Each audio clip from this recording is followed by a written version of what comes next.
Manipur doesn't need a BJP government or a Congress government. It needs a functioning government. It needs a chief minister who can sit with both communities and say, enough is enough. Namaste dosto.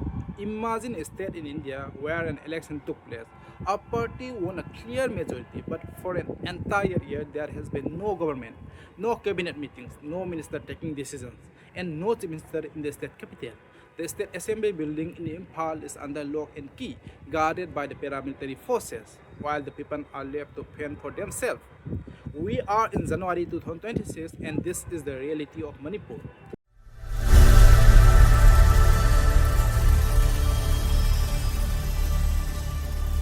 For nearly 12 months, Manipur has been under president's rule.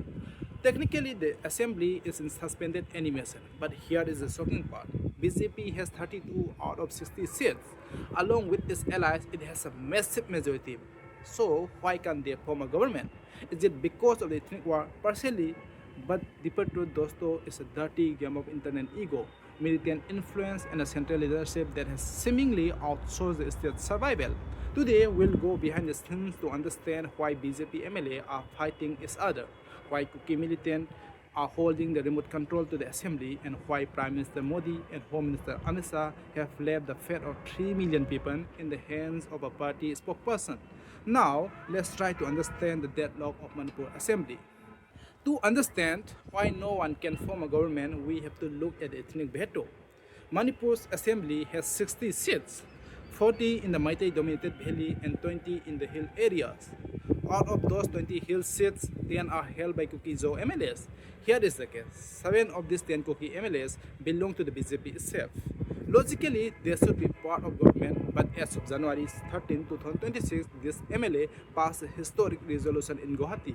They have officially refused to join any government in Imphal unless the center gives a written time-bound commitment for a separate administration, specifically a union territory with a legislature. लेकिन दोस्तों, असली सवाल ये है, are these MLAs speaking for themselves?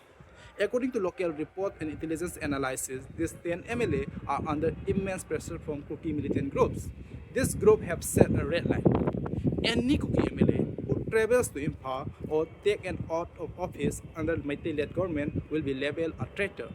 The influence is so deep that these MLAs are effectively hostages to the separatist agenda of these militant outfits.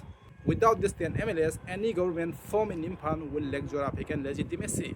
The centers know that if they form a government with only Meitei and Naga MLAs, the hills will officially break away from Manipur forever. This is the first reason for the deadlock. Now, let's talk about the valley, where the BJP has its majority. You might think they are united, but no. Inside the Imphal BJP office, there is a civil war going on.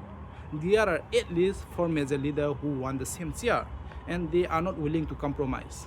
And number 1, N. Biren Singh, the former chief minister. He resigned in February 2025, but he still thinks he is a only popular leader. He has a massive following among the Meitei community and controls a powerful factions of MLA.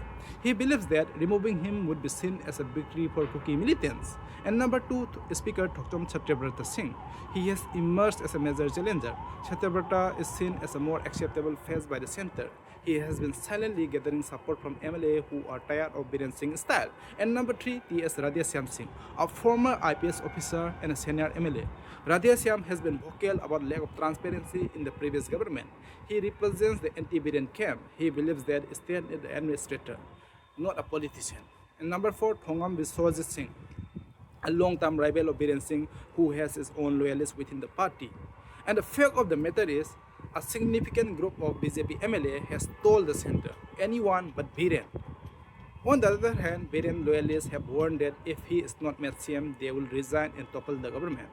This is why, despite having a majority, the government cannot invite anyone, because the moment he does, the party will split into 3 pieces.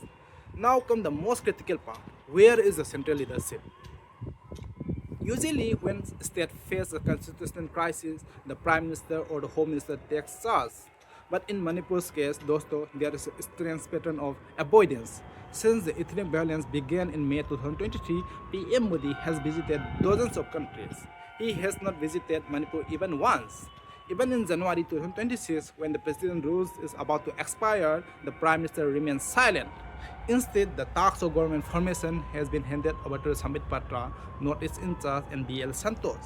Sawal ye hai, is a national spokesperson enough to solve a civil war? The center is in case 22 situation. They don't want Biren Singh to be CM because his name is globally linked to the failure of law and order in 2023. His presence makes peace talk with Kuki impossible. But they don't want to fire Biren Singh either because he is the only leader who can hold the Meitei vote bank for the 2027 election. By letting Sambit Patra handle the meetings, the center is simply buying time.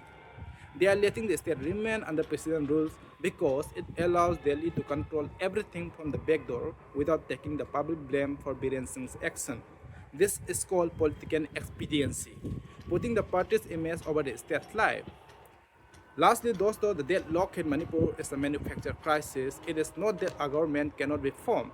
It is that the leaders are too busy protecting their chairs. The Kuki MLAs are paralyzed by the militant influence and demand for union territory. And Meitei MLAs are paralyzed by their own egos and a fight for the same post. And the center is paralyzed by the fear of losing an election in 2027.